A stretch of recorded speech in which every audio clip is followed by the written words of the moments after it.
70 years old man.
You only you waka come.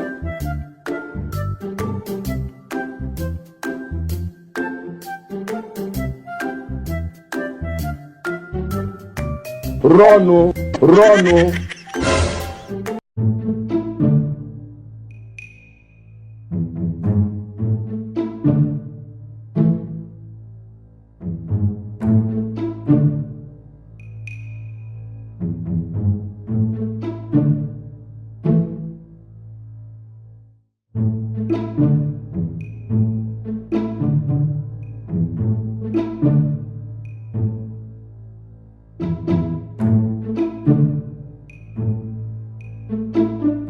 You be mumu. You think say they wise?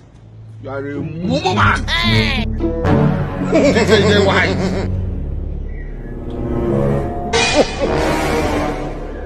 Exactly.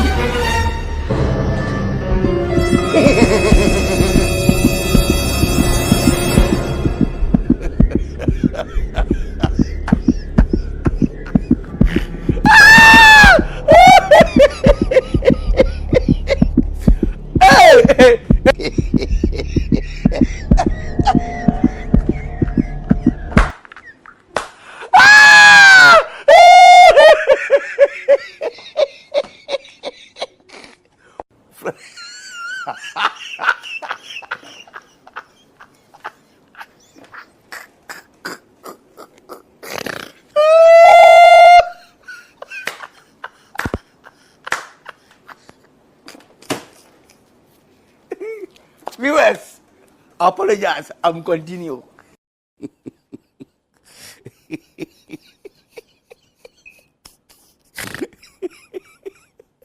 Aduh, bobo. Wajib faham itu.